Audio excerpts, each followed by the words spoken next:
محمد صلوات۔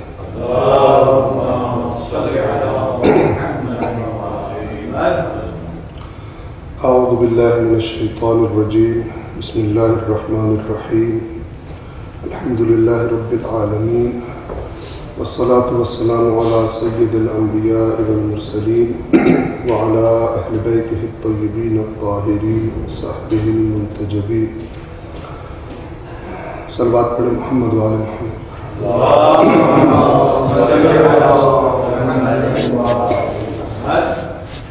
نہج البلاغہ خطبہ نمبر 145، جہاں تک ہم نے پڑھا تھا، اللہ سبحانہ و تعالی نے محمد صلی اللہ علیہ وآلہ وسلم کو حق کے ساتھ بھیجا تاکہ اس کے بندوں کو محکم اور واضح قرآن کے ذریعے سے بتوں کی پرستش سے خدا کی پرستش کی طرف اور شیطان کی اطاعت سے اللہ کی اطاعت کی طرف نکال کر لے جائیں۔ بس دو ہدف ہیں، اور ان اہداف کو حاصل کرنے کے لیے اللہ نے قرآن دیا ہے رسول اللہ کو۔ نہ اللہ کے سوا کسی کی عبادت اور نہ اللہ کے سوا کسی کی اطاعت۔ صرف جو عبادت کا مسئلہ ہے وہ تو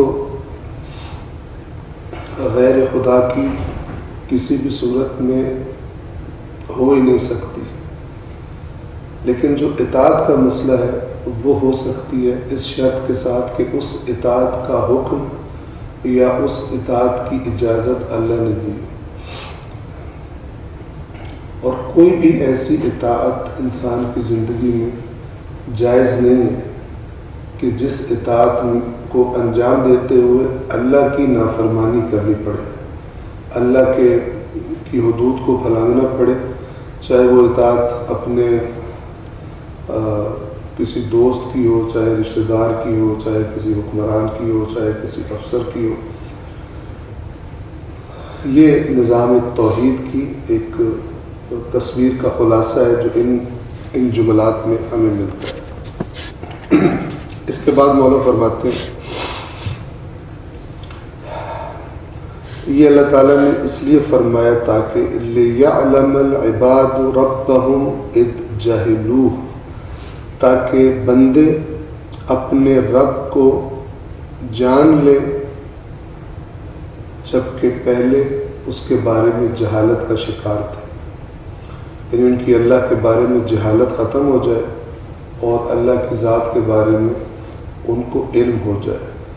وَلِيُقِرُّوا بِهِ بَعْدَ إِذْ جَحَدُوهُ، اور تاکہ جو اب تک انکار کرتے رہے اللہ کا اب اس کا اقرار کر لیں، اس کے وجود کا اقرار کر لیں۔ وَلِيُثْبِتُوا، البتہ وجود کا اقرار کر لیں یعنی اپنی تمام شرائط کے ساتھ، کیونکہ جیسا کہ ہم پہلے بھی عرض کرتے ہیں کہ جو یہ شرک کا لفظ ہے یہ خود بتا رہا ہے کہ یہ لوگ ایسا نہیں تھا کہ اللہ تعالیٰ کو مانتے نہیں تھے، مانتے تھے لیکن اس کے ساتھ شریک قرار دیتے تھے۔ تو یہاں پر جب کہا جا رہا ہے کہ تاکہ وہ اس کا اقرار کر لیں جبکہ پہلے انکار کرتے رہے، تو یہ انکار کا مطلب ہے جیسا وہ ہے ویسا ہونے کا انکار کرتے رہے، اللہ کا انکار نہیں کرتے تھے۔ لیکن اللہ تبارک و تعالی اس کائنات کی سب سے بڑی حقیقت ہے، اس کی اپنی صفات ہیں، اس کی توحید کا مسئلہ بنیادی ترین مسئلہ ہے۔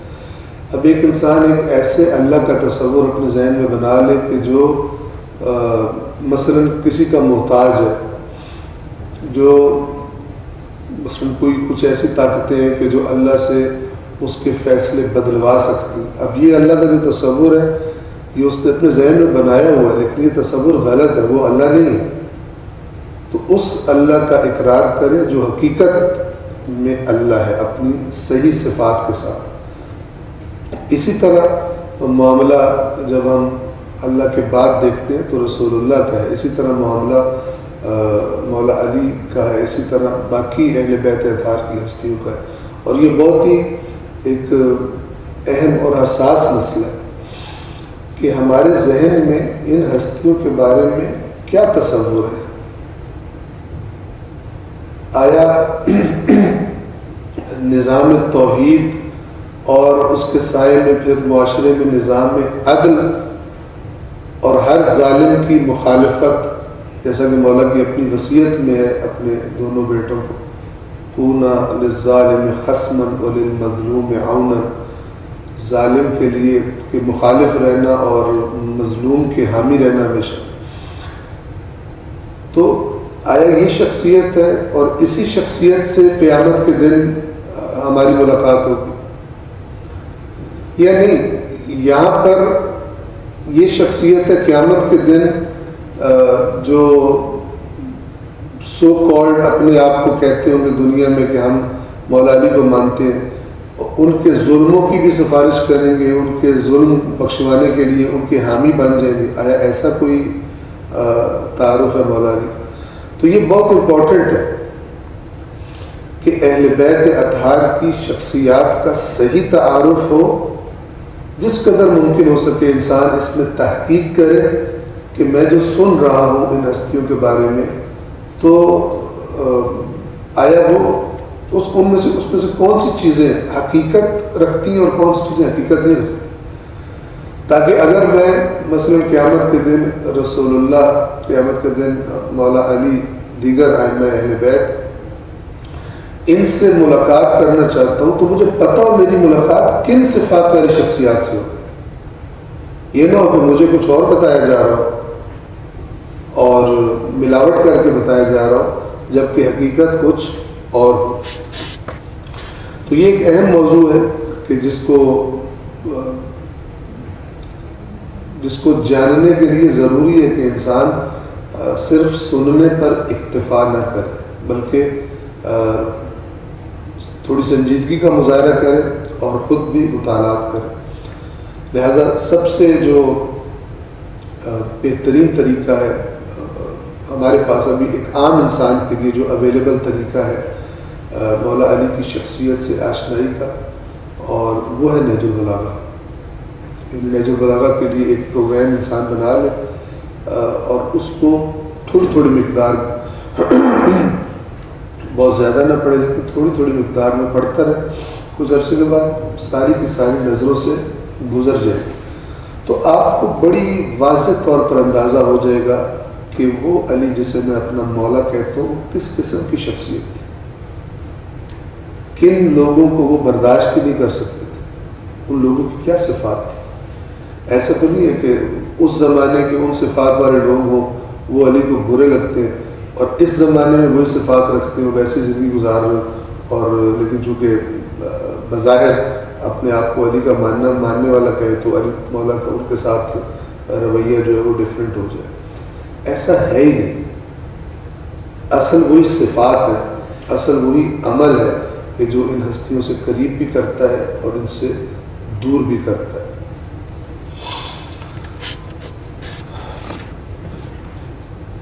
فرمایا کہ تاکہ بندے اپنے پروردگار سے جاہل و بے خبر رہنے کے بعد اسے جان لیں، ہٹ دھرمی اور انکار کے بعد اس کے وجود کا یقین اور اقرار کریں. یہ وہی میں نے کہا کہ حقیقی وجود کا، نہ کہ جو تحریف شدہ اللہ کا تصور ہے کہ جو محتاج بھی ہو سکتا ہے اور جو جس کے فیصلے کوئی اور آ کے بدلوا بھی سکتا ہے، اسے مجبور بھی کر سکتا ہے.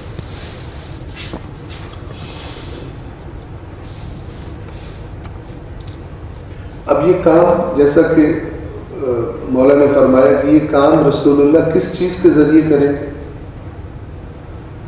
ایک ایسے قرآن کے ذریعے کہ جس کو اللہ نے واضح بھی کر دیا ہے، بینہ اور وَأَحْكَمَ، اور اس کو محکم بھی کر دیا. یہ دو صفات بتاتے ہیں. اب آگے پھر قرآن کی طرف واپس آتے ہیں اور فرماتے ہیں فَتَجَلَّى سُبْحَانَهُ لَهُمْ فِي كِتَابِهِ، تو اللہ سبحانہ و تعالی نے اپنے بندوں کے لیے اپنی کتاب میں تجلی دکھائی ہے.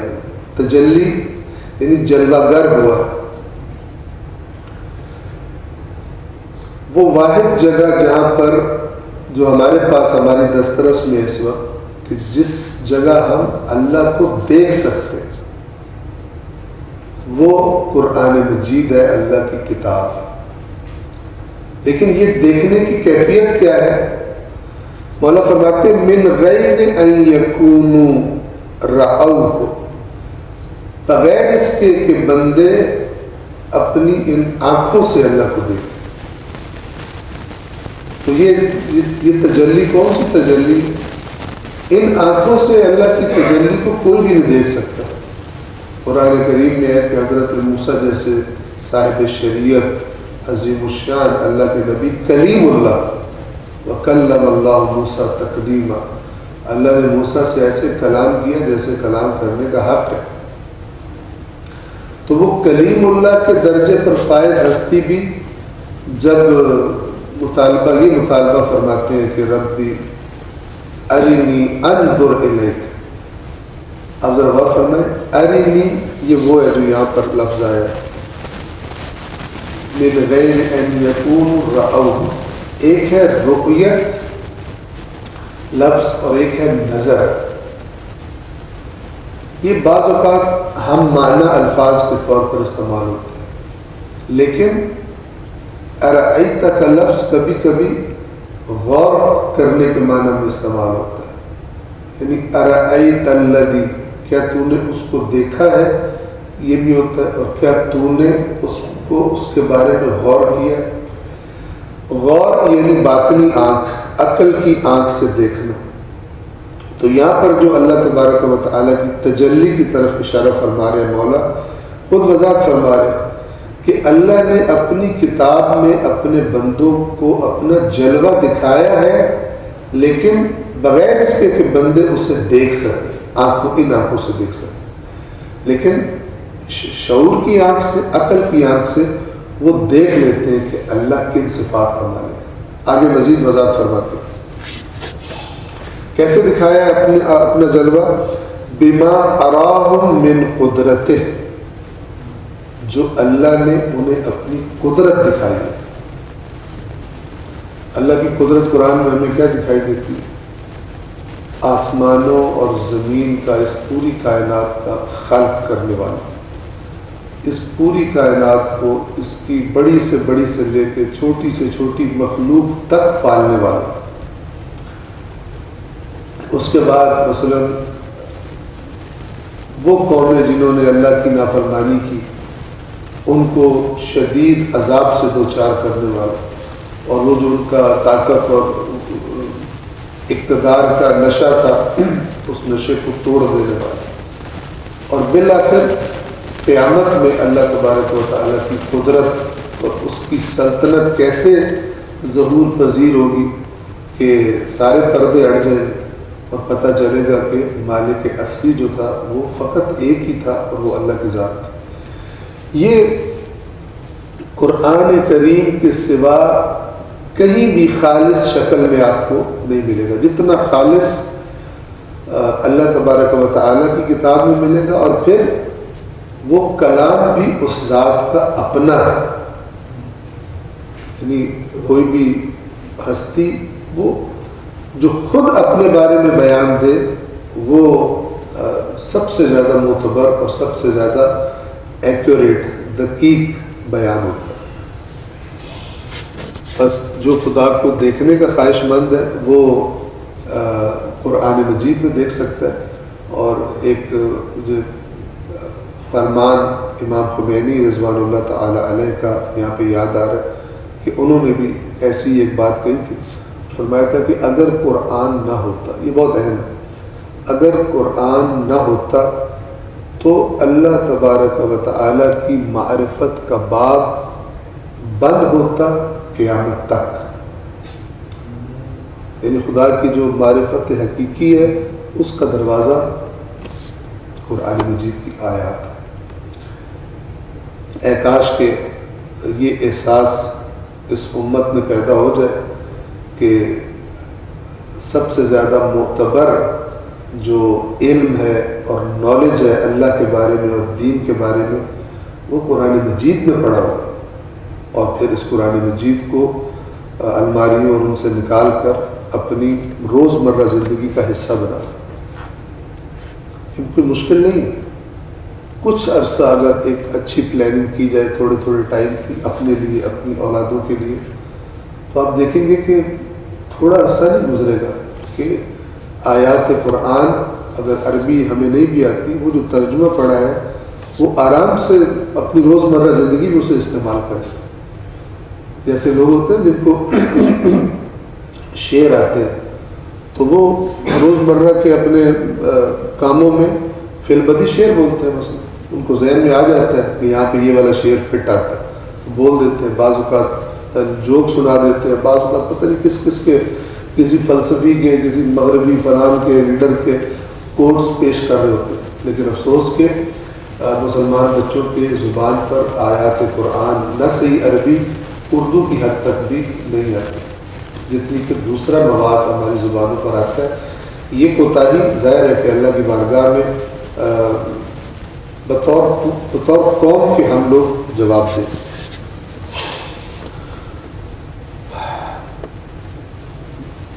تو اللہ نے اپنی کتاب میں اپنا جلوہ دکھایا ہے بغیر اس کے کہ آنکھوں سے دیکھ سکیں اس کو، تو پھر کیسے دکھایا ہے؟ ان کو اپنی قدرت دکھا کر، اپنی قدرت کے جلوے، اس طرح اس نے کیا کیا خلق کیا ہے اور کیسے کیسے قوموں کو تباہ کیا ہے، کیسے قیامت برپا کرے گا۔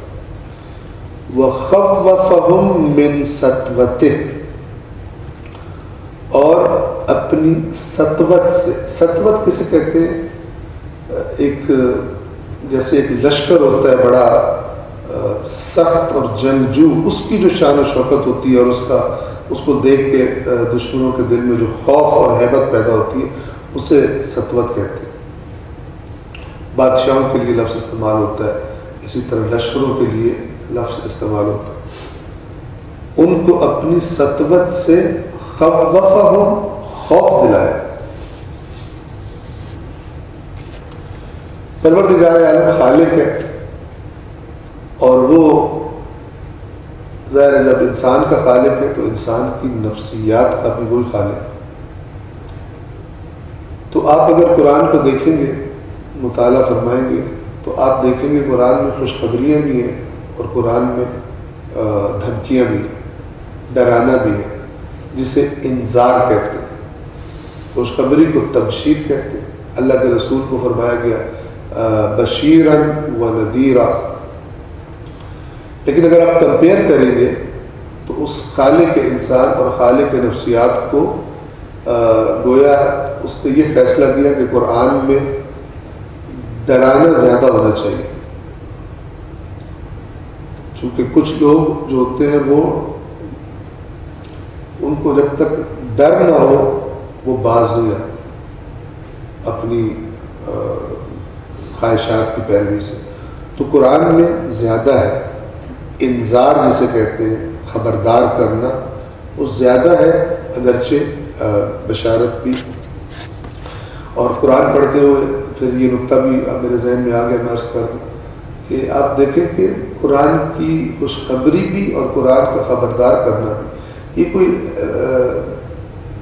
بے قانون سی چیز نہیں ہے۔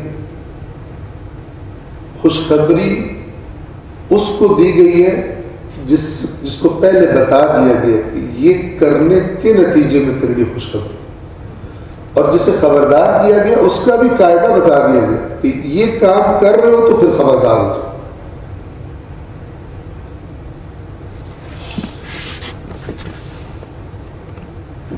اور کیسے اللہ نے یہ اپنی سطوت دکھائی ہے، وَكَيْفَ مَحَقَ مَنْ مَحَقَ بِالْمَثُولَاتِ، کہ کیسے اس نے، یعنی یہ قرآن میں دکھایا ہے کہ کیسے اس نے جنہیں مٹانا تھا ان کو اپنی ایسی عقوبتوں سے مٹا دیا کہ جو بعد میں مثالیں بن گئیں۔ یعنی اس طرح بستیوں کو، طاقتور قوموں کو تباہ کیا کہ بعد میں لوگ مثالیں دیتے تھے کہ کہیں ایسا نہ ہو جیسا ان کے ساتھ ہوا تھا۔ وَاحْتَسَدَ مَنِ احْتَسَدَ بِالنَّقِمَاتِ، احتساد کہتے ہیں یہ جب گندم وغیرہ کو کاٹا جاتا ہے اور کاٹ کاٹ کر ان کے پودوں کو مثلا وہ الگ کر کے تنوں کو پھینکتے رہتے ہیں، اسے کہتے ہیں احتساب۔ تو اللہ نے کس طرح جڑ سے کاٹ کے رکھ دیا جنہیں کاٹنا تھا اپنے انتقام سے۔ ایک سلوات پڑھیں محمد والے۔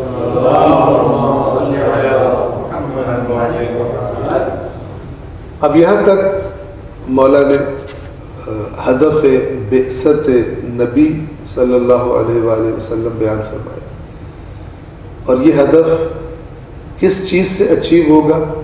قرآن سے اچیو ہوگا۔ قرآن میں اللہ نے کیا کیا؟ اپنا جلوہ دکھایا ہے، اپنی قدرت دکھانے کے ذریعے جلوہ دکھایا ہے، اور کیسے نافرمانوں کو تباہ کیا اس نے یہ دکھایا، تاکہ لوگ اب یہ ساری قرآن کی بات کرنے کے بعد اب آگے کے کئی جملے جو ہیں وہ قرآن ہی سے متعلق مولا اپنے سے بعد آنے والے زمانوں میں اس بات سے خبردار کر رہے ہیں کہ میرے بعد کیا صورتحال پیش آنے والی ہے، اور اس صورتحال کا بنیادی ریزن اور بنیادی سبب کیا ہوگا۔ میں اس کا خلاصہ آپ کی خدمت میں بیان کروں اور اس کے بعد پھر اس کی عبارت آپ کی خدمت میں تلاوت کروں گا۔ مولا فرماتے ہیں کہ میں جب دنیا سے چلا جاؤں گا تو میرے بعد تم پر ایک ایسا زمانہ آ جائے گا جس میں سب سے زیادہ پوشیدہ چیز حق ہوگا۔ یعنی تم اگر حق کی تلاش، حق کی خواہش کرو گے تو تمہیں ڈھونڈنا پڑے گا، اس لیے کہ جو سب سے زیادہ چیزیں، جو چیز کثرت سے دکھائی دے رہی ہوگی معاشرے میں، وہ باطل ہوگا۔ لہذا حق کے متلاشی کو، طلبگار کو ڈھونڈنا پڑے گا، اور بڑی سنجیدگی سے ڈھونڈنا پڑے گا، چونکہ لفظ کیا ہے؟ سب سے زیادہ چھپی ہوئی چیز۔ اور پھر مولا فرماتے ہیں کہ یہ کس لیے ہوگا؟ اس کی ایک وجہ یہ ہوگی کہ اللہ اور اللہ کے رسول کے نام پر ڈٹ کے جھوٹ بولا جا رہا ہوگا۔ اب دیکھیں، ایک عام آدمی کا مزاج کیا ہوتا ہے؟ ایک عام آدمی کا مزاج جو ہوتا ہے کہ وہ اس کے سامنے کوئی عام سا بندہ بھی آ کے نا سونے نبی دا فرمان ہے، وہ سمجھتا ہے کو جائے یہ کہ اس کو ممبر سے بتایا جائے کہ اللہ کے رسول نے یہ فرمایا، اللہ نے یہ فرمایا۔ بالعموم آپ دیکھ لیں کتنے 70, 80, 90% لوگ، بلکہ اس سے بھی زیادہ، چونکہ سنجیدہ مزاج، دین کے بارے میں سنجیدہ مزاج جنہوں نے مطالعہ کیا ہو، یہ بہت کم ہے، تو وہ سمجھتے ہیں کہ جو بولا جا رہا ہے وہی صحیح ہے، جبکہ مولا یہ باطل کی کثرت اور باطل کا ظہور، یعنی جو کچھ چیزیں نظر آ رہی ہیں وہ باطل ہوں گی اور جو حق ہوگا وہ چھپ جائے گا، یہ اس کا ریزن کیا بیان فرما رہے ہیں؟ اس لیے کہ اللہ اور رسول کے نام پر اتنا زیادہ جھوٹ بولا جائے گا کہ لوگ سمجھیں گے یہی صحیح ہے۔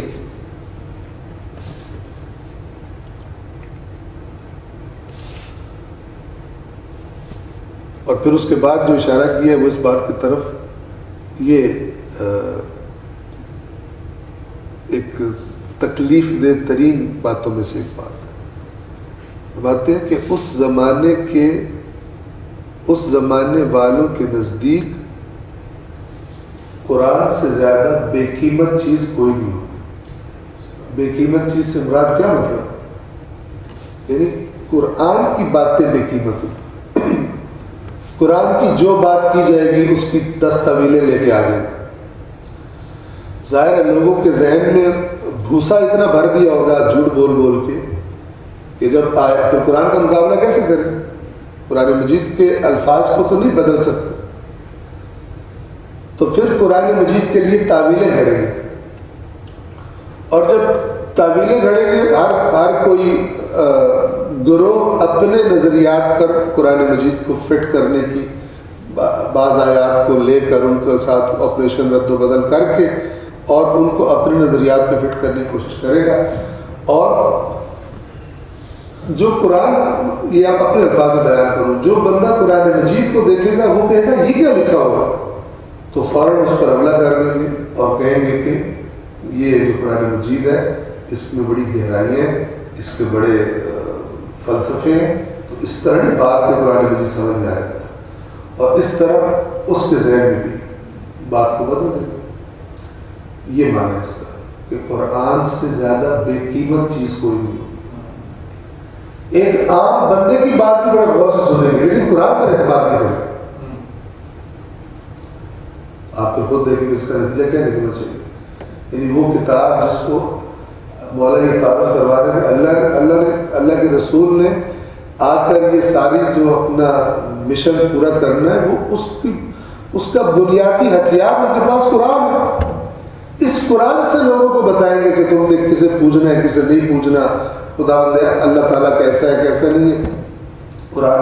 اور جب قرآن بے قیمت ترین چیز بن کے رہ جائے گی تو پھر شیطان کا رقص اس معاشرے میں اور جہالتوں اور باطل کا رقص بکثرت ہو جائے گا.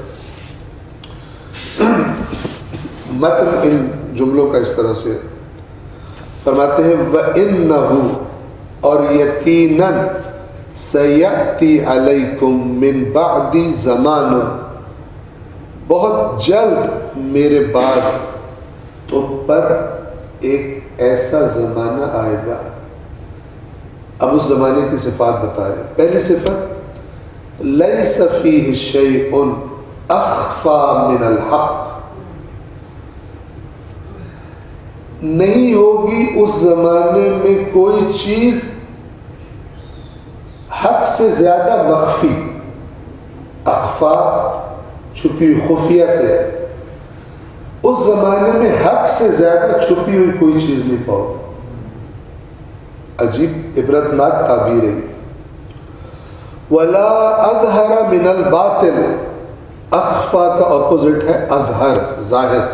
جو نظر اٹھا کے دیکھو تو ظاہر اسے کہتے ہیں جو نظر آ رہا ہو. خفیہ کیسے کہتے ہیں جو دکھائی نہ دے رہا. خفیہ میں سے بھی سب سے خفیہ حق ہوگا اور ظاہر میں سے چیزیں نظر آنے والے میں سب سے زیادہ ظاہر باطل ہوگی. یہ اس زمانے کی ایک صفت ہے. یعنی حق خفیہ ترین، باطل ظاہر ترین.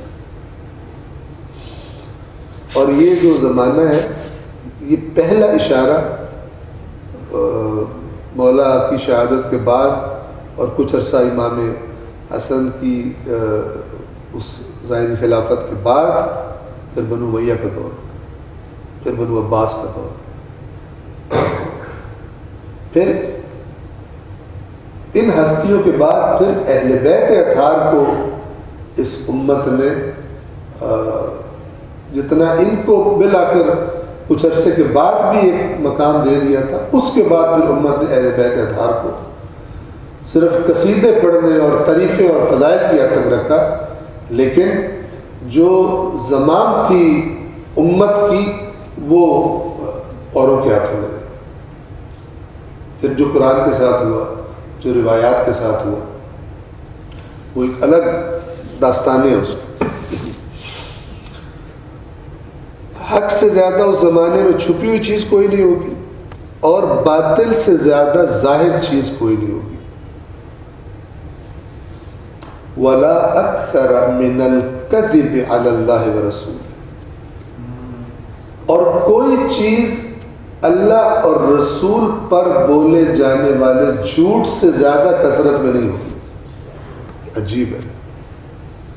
یعنی سب سے زیادہ جو معاشرے میں باتیں پھیلی ہوئی ملیں گی وہ صحیح فرمان نہیں ہوں گے اللہ اور رسول،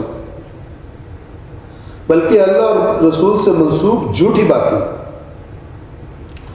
اللہ سے منسوب جھوٹی باتیں کیسے ہو سکتی کہ قرآن مجید جو خود فرما رہا ہے اس سے ہٹا کر کوئی اور مراد نکالی جائے.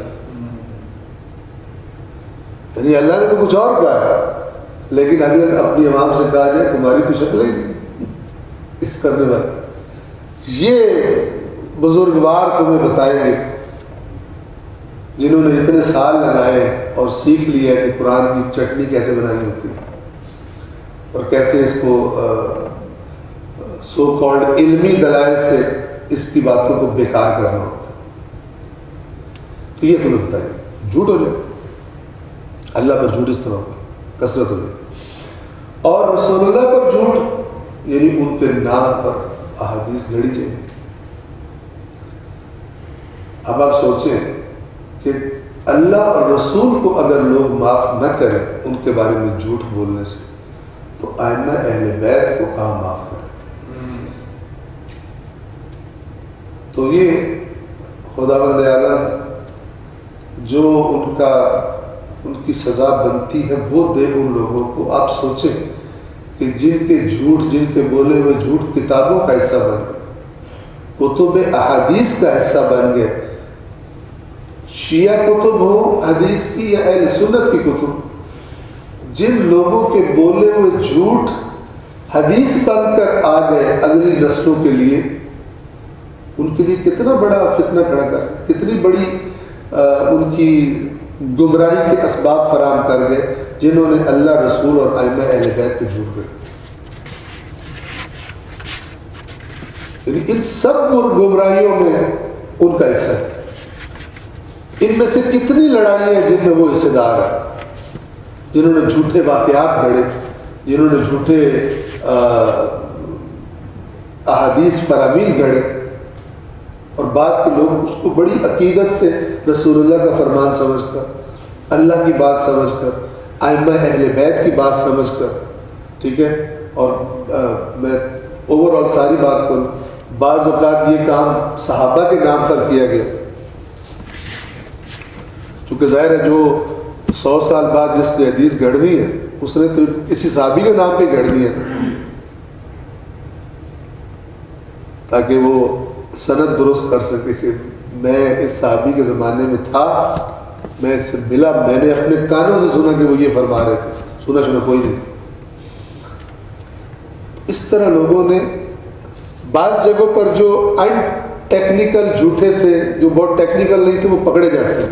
پکڑے کیسے جاتے ہیں کہ بعض لوگوں نے محنت کی، ایک رجال کا علم ترتیب دیا۔ رجال ان لوگوں کو کہتے ہیں جن کے نام حدیثوں کی سند میں ہے، تو انہوں نے تحقیقات کی، پتہ چلایا یہ کس زمانے سے کس زمانے تک زندہ تھا، تو بعض اوقات یہ پکڑے جاتے ہیں کیونکہ جس کا نام لے رہے ہوتے ہیں کہ میں نے اس سے سنا، وہ ان کے پیدا ہونے سے پہلے مر گیا ہوتا ہے،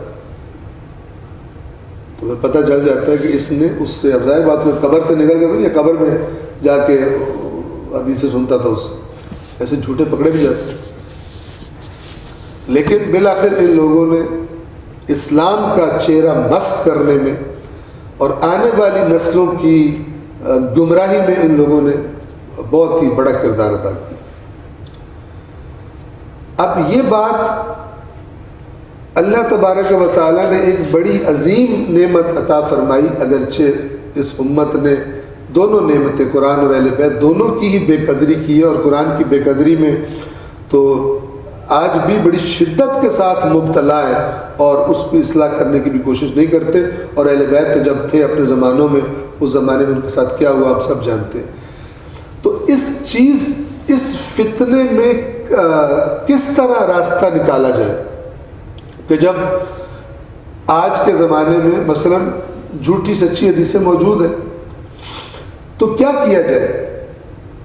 تو اس کے لیے اللہ تبارک و تعالی نے یہ نعمت جس کا نام قرآن ہے، اس کے بارے میں فرمایا کہ اس کو ہم نے ہی نازل کیا ہے اور اس کے ہم ہی محافظ ہیں، یعنی ہم تمہیں ضمانت دے رہے ہیں کہ یہ قرآن محفوظ ہے، اس میں خداوند عالم اجازت نہیں دے گا رد و بدل کی، اور اس میں اللہ نے اس قرآن کی صفات بھی بتا دی، جیسے کہ مولا بتائے قد بینہ واحکم، اللہ نے اسے روشن بھی کر دیا اور محکم بھی کر دیا، یعنی جو اس کی باتیں بھی پکی ہیں، برحق ہیں، اور ہیں بھی واضح اور روشن۔ اب یہ جو نعمت خداوند عالم نے عطا فرمائی، اس کے بارے میں محمد و آل محمد علیہ الصلوۃ والسلام نے کیا فرمایا کہ تمہارا دین کے حوالے سے تم جو کچھ سنو، جو کچھ پڑھو، اس کے صحیح غلط کا بنیادی ترین معیار تمہارے پاس اللہ کی کتاب ہونی چاہیے. یہ فلٹر لگ جائے گا. من گھڑت باتیں وہ ان کی شناخت کی تمہارے اندر صلاحیت پیدا ہو جائے گی. یہ میں آپ کو عرض کروں، بڑے اطمینان سے اور ذمہ داری سے عرض کر رہا ہوں کہ آپ قرآن مجید کو فقط ترجمے کی حد تک، میں نہیں کہہ رہا ترجمے پڑھنے سے ہر وہ تفصیلات کلیئر ہو جائیں گی، بالکل نہیں، ایسا نہیں ہے. اس کے لیے روایات کی ضرورت ہے، تفصیلات کے لیے، جزئیات کے لیے. لیکن جو دین اسلام کا مزاج ہے، پروردگار عالم انسان سے کیا چاہتا ہے، اسلام کا بنیادی، دین کا بنیادی مقصد کیا ہے، وہی انبیاء کا ہے، وہی ائمہ کا ہے جو دین کے محافظ ہیں. بنیادیں اسلام کی کن چیزوں پہ کھڑی ہوئی ہے یہ آپ کو قرآن سے پتہ چل جائے گا، صرف ترجمے سے. شرط یہ ہے کہ توجہ کے ساتھ پڑھیں اور اس کو بار بار پڑھیں. بار بار پڑھنے سے کیا ہوگا، پھر آپ کو ذہن نشین ہونا شروع ہو جائے گا. ایک تو قرآن میں خود چیزوں کی تکرار بہت زیادہ ہے، اللہ نے جتنا مناسب سمجھا ہے چیزوں کو ریپیٹ کیا. اور پھر جب آپ چند دفعہ اپنے، جیسے ایک انسان مطالعہ کرتا ہے اپنے ایک کورس کی کتاب کا، اپنے پڑھائی کی کتاب کا، اس طرح مطالعہ کریں گے آپ کچھ عرصے بعد دیکھیں. ہاں مطالعہ ہو اعتماد کے ساتھ کہ جو میں پڑھ رہا ہوں، آپ کو عربی نہیں آتی، آپ چند ترجمے کمپیئر کر لیں، موازنہ کر لیں کسی ایسے بندے سے جو با تقویٰ ہو اور جو مثلاً علم دین رکھتا ہو، با تقویٰ ہو، خدا سے ڈرنے والا ہو. با تقویٰ کا مطلب یہ نہیں ہوتا ضروری کہ مارکیٹ میں بھی بڑا نام ہو اس کا، ٹھیک ہے، بلکہ جس پر آپ کو اطمینان ہو کہ یہ بندہ ہیرا پھیری نہیں کرتا، اس سے جا کے سوال کر. آپ دیکھیں کچھ عرصے کے بعد آپ کے اندر آپ کی صلاحیت محسوس کریں گے کہ جو بندہ بات کر رہا ہے آپ کے سامنے تقریر میں، آپ کا ذہن خود بخود انکاری ہو جائے گا غلط بات کو ماننے سے. نہیں مانے، آپ کو عجیب لگے گا یہ کیوں ایسی بات، یہ کہاں سے آئی ہے، یہ تو قرآن مجید کی باتوں والا مزاج ہی نہیں ہے. اور یہ توجہ فرمائے کہ جو حدیث ثقلین میں کہا گیا ہے کہ قرآن سے میرے اہل بیت کبھی جدا نہیں ہوں گے، یہ اسی لیے فرمایا گیا کہ اگر کہیں دیکھو کہ اہل بیت سے باتیں اور طرح کی آ رہی ہیں تو پھر ان پہ مشکوک ہو، اس لیے کہ وہ چیز جس سے میرے اہل بیت جدا نہیں ہوں گے کبھی، وہ تو تمہارے پاس ہے. لہذا ایک میں عرض کیا کرتا ہوں وہ یہ کہ قرآن کی آیات کو صرف اللہ کا فرمان سمجھ کے نہ پڑھیں. قرآن کی آیات، جو بھی آیت پڑھیں، اپنے ذہن کو باور کروائیں کہ 14 کے 14 کا یہی فرمان. ٹھیک ہے نا؟ مثلا آپ کے آیت قرآن پڑھیں، اللہ کا یہ فرمان ہے، رسول اللہ کا یہ فرمان ہے. جب رسول اللہ کا یہ فرمان ہے، اس کا تو 100% یقین ہے، تو پھر رسول اللہ کے نام پر اگر آپ کوئی اور فرمان پڑھیں جو اس کے اگینسٹ ہو، آپ کہیں گے یہ رسول اللہ ایک دن یہ بات کریں اس کے خلاف بات کریں، کیسے ہو سکتا ہے؟ بہت عظیم نعمت اللہ نے ہمارے لیے محفوظ کر دی ہے جس کی بے قدری کی جا رہی ہے. اور مولا جو بتا رہے ہیں وہ تو قرآن مجید کا بالکل ہی بوریا بستر گول کر دیا جائے، ایسے کر دیا گیا ہے. لیکن جو میں نے عرض کی یہ تجربہ کرنے کی بات ہے، عمل کرنے کی بات ہے. ورنہ 100 بار بھی یہ بات آپ سنیں کہ قرآن پڑھنے سے یہ صلاحیت پیدا ہو جائے گی، نہیں ہوگی. ہاں اس راستے پہ چلیں گے تو پھر یہ صلاحیت پیدا ہو جائے گی. اور اس کے علاوہ حل کوئی نہیں ہے ان گمراہیوں اور جہالتوں کے خاتمے کا کہ ہم پڑھنا شروع کریں، ہم میں سے ہر ایک، اور اپنی گیدرنگز میں، اپنے دوستوں میں، اپنی فیملی میں اس کی ترویج کریں، قرآن کی طرف رغبت دلائیں. یہ راستہ ہے اللہ کے رسول کی قرآن کے بارے میں شکایت سے بچنے کا، ورنہ کوئی راستہ نہیں، ورنہ دوری اپنی جگہ پر قائم ہے. ولا اکثر من الکذب علی اللہ ورسولہ، اور کوئی چیز اللہ اور رسول پر بولے جانے والے جھوٹ سے زیادہ نہیں ہوگی، اس سے زیادہ کثرت میں نہیں ہوگی، سب سے زیادہ کثرت میں یہ چیز ہوگی۔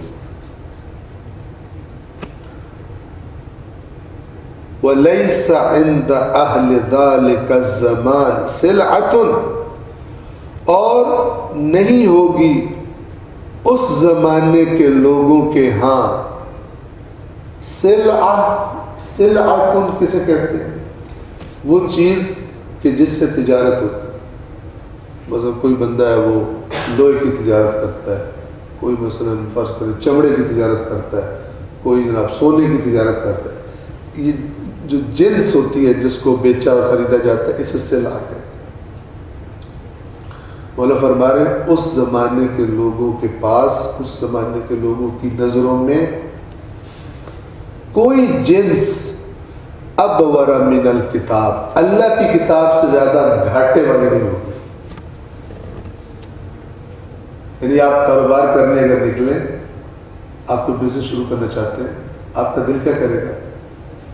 کون سی چیز آج کل زیادہ پروفٹ، کس چیز کی ٹریڈ پروفٹ میں جا رہی ہے، یہی کرے گا۔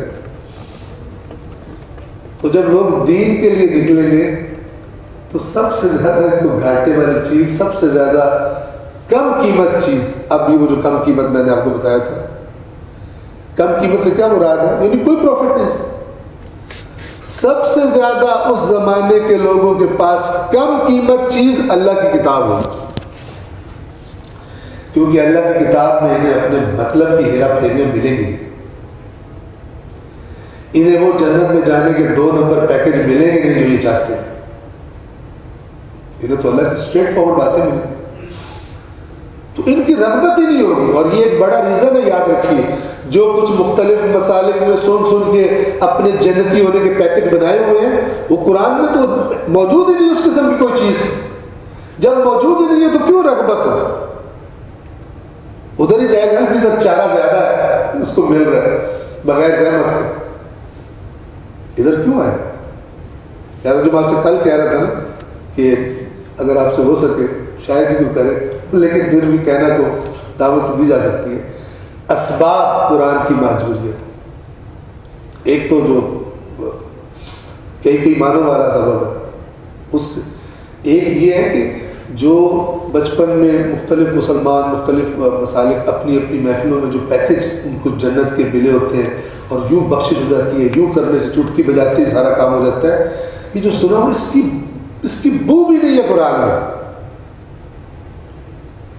ہاں معاف ہو جاتا ہے جب ترک کرنے کا ارادہ کرے اور اللہ سے معافی مانگے اور کہے کہ میں آئندہ نہیں کروں، نہ کہے بلکہ کرے۔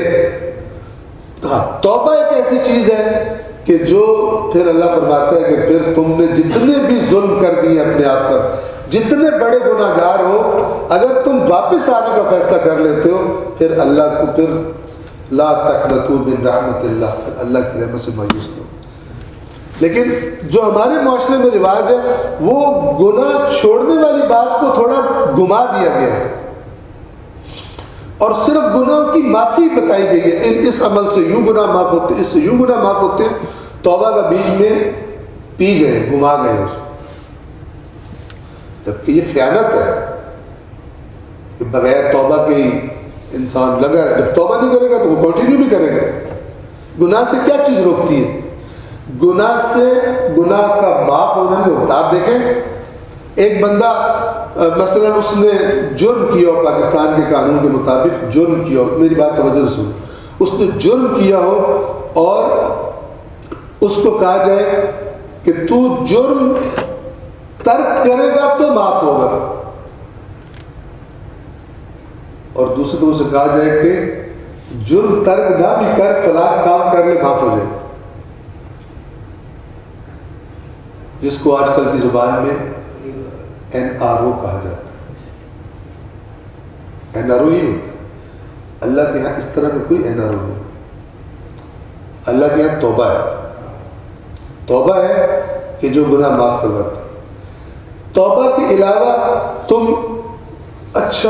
نے اتنا بڑا گھپلہ کیا ہے، تو پھر ایسا کرو ایک مسجد بنوا دو، اینا رو مل جائے، تم درس قرآن کرواؤ، تم مجلس کرواؤ، تم جناب اتنی دیگیں پکوا دو، تم یتیم خانہ بنوا دو، تم اتنی بیواؤں کی سرپرستی کرو، اس کے لیے بڑا ایزی ہے بھائی۔ اگر کروڑوں کا گھپلہ کر رہے ہیں تو بیچ میں سے 1-2 کروڑ چلے بھی جائے، کیا مسئلہ اس کا؟ جب اس طرح کا دین بتایا جائے گا بھول جائے کہ کرپشن ختم ہو معاشرے سے۔ یہ تحریف دین، یہ وہ دین ہے جو یہودی اور نصارہ علماء نے بتا کر اپنی عوام کو کرپٹ کیا تھا، اللہ کے نافرمان بنا دیا تھا۔ لیکن اللہ کے نافرمان بھی تھے لیکن پکے جنتی اپنے تئیں تھے۔ یہود اپنے بارے میں اس گمان باطل میں تھے اور مسیح اپنے بارے میں اس گمان باطل میں تھے، اور وہی سلسلہ ریپیٹ ہو رہا ہے امت اسلام کے ساتھ۔ بس یہ ایک ریزن ہے قرآن کی طرف رغبت نہ ہو۔ میں کئی دفعہ میرے ساتھ یہ پیش آ چکے لوگوں سے کہتے رہے تو قرآن پڑھے، تو قرآن پڑھنا شروع کیا کسی نے، اگلی ملاقات میں کہتا ہے اور صاحب اللہ تعالیٰ بہت سخت ہے۔ کیوں سخت لگ رہے تمہیں؟ پہلے کہاں تھا اللہ؟ پہلے کون سے اللہ کا تمہیں پتہ ہے؟ یا جو پہلے اللہ تمہیں بتایا گیا ہے وہ یہ والا اللہ ہی نہیں ہے جو تمہیں قرآن میں مل رہا ہے؟ کیا ریزن ہے؟ چونکہ اللہ تو وہی ہے جو اس میں ہے، اور یہ قرآن کو کسی نے بعد میں تو نہیں بنایا، یہ تو رسول اللہ پر نازل ہوا ہے۔ تم اپنے مسئلے پہ غور کرو کہ تمہیں کیا تعارف کروایا گیا اللہ کا؟ اللہ بہت سخت ہے، اللہ تعالیٰ تو بڑا دھمکیاں دیتا ہے۔ کیوں لگ رہا ہے؟ اس لیے کہ پہلے جو دین کے نام پہ باتیں سنی ہیں وہ تو بڑی میٹھی میٹھی ایک پیسٹریاں تھی، چاکلیٹس تھی، ابھی تو عجیب سا لگ رہا ہے۔ جو ہم عرض کرتے ہیں کہ مزاج جب پتہ چل جائے گا پھر دوسری بات۔ اب اگر یہ جس نے وہ باتیں سنی ہیں اس کو قرآن عجیب لگ رہا ہے، لیکن اگر اس نے پہلے قرآن سے اپنی دینی فکر بنائی ہوتی تو پھر اسے نیچرل تھا کہ وہ باتیں عجیب لگتی، او بھائی اس میں تو یہ لکھا ہوا، تم کہاں سے یہ باتیں کر رہے ہو؟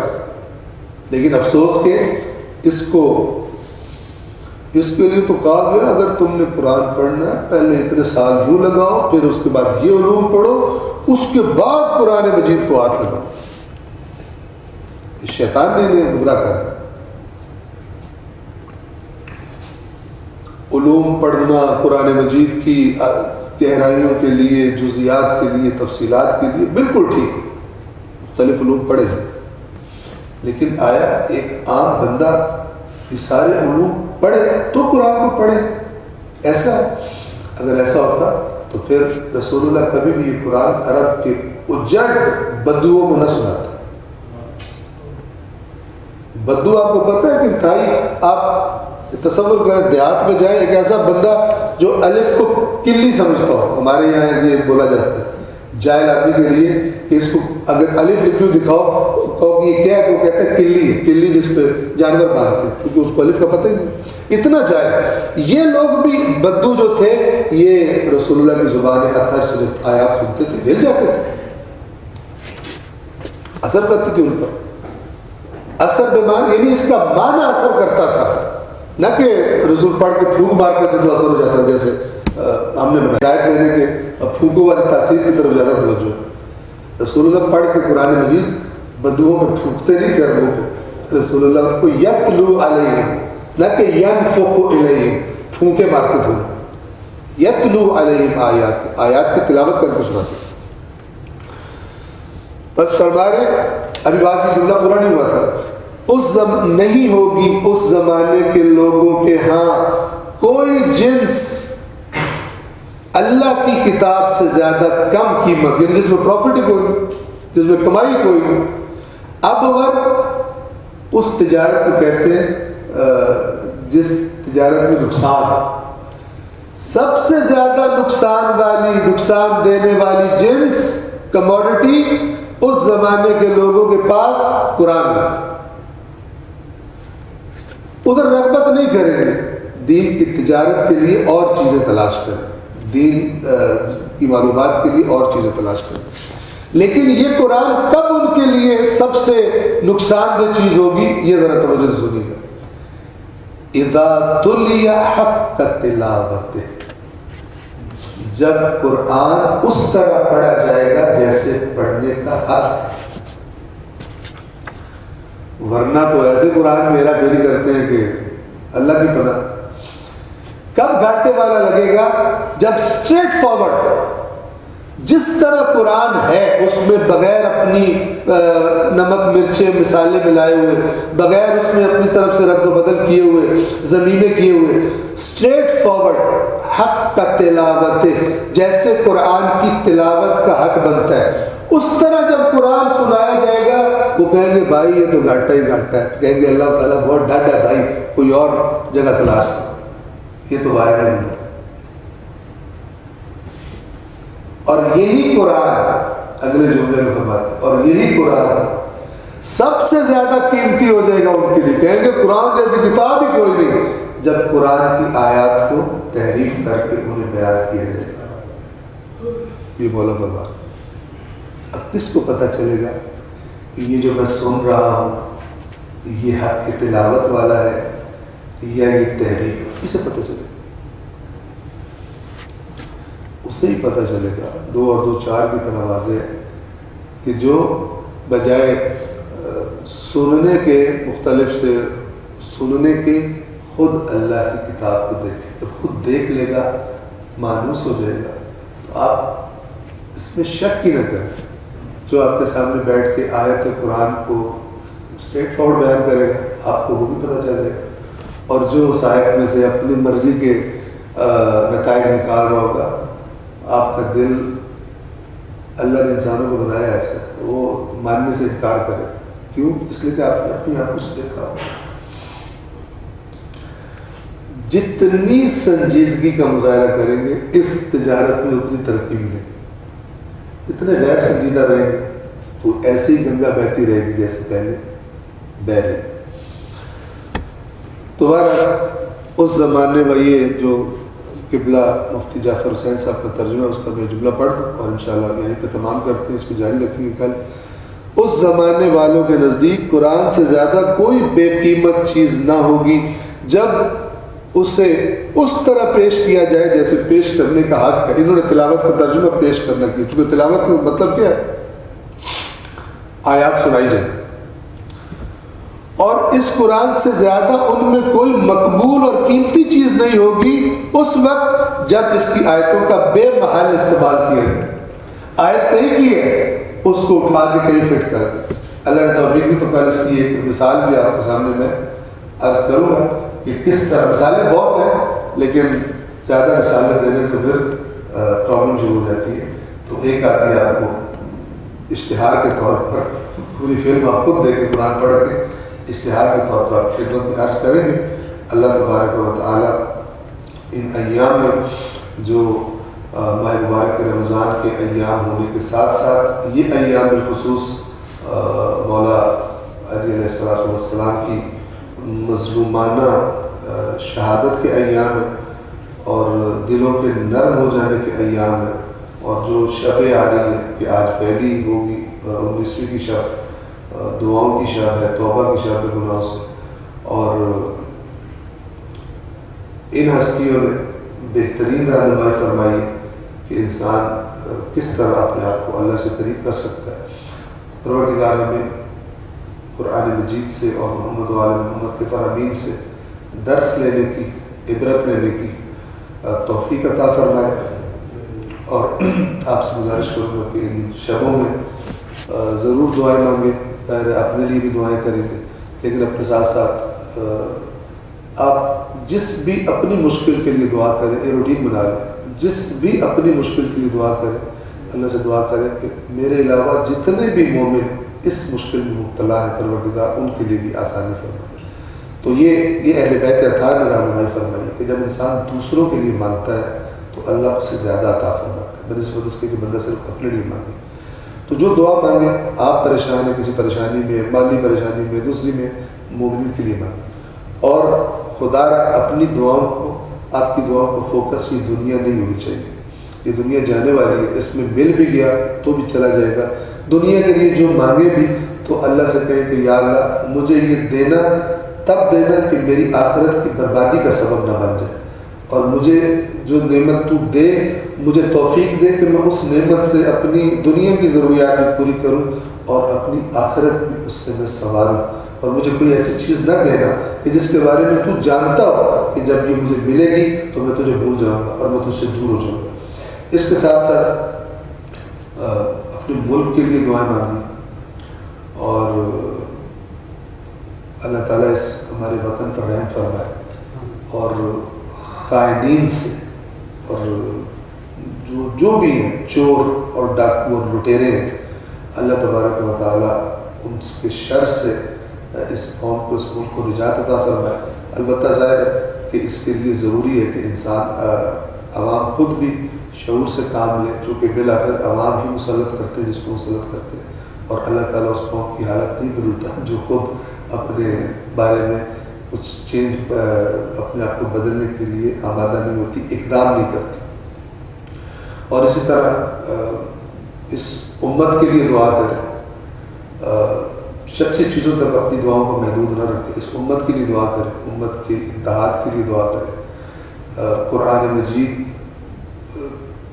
اور اہل بیت اطہار کی تعلیمات کی ترویج کی اللہ ہمیں توفیق دے۔ اپنے لیے دعا کریں، خود یعنی اس کو علماء کا ٹھیکہ نہ سمجھیں، بلکہ جب آپ خود اس کی دعا بھی کریں گے، ارادہ بھی کریں گے، تو ظاہر ہے آپ آہستہ آہستہ اس طرف موو بھی کریں گے، اور جو کردار ادا کر سکتے ہیں اللہ تبارک و تعالیٰ توفیق دے گا۔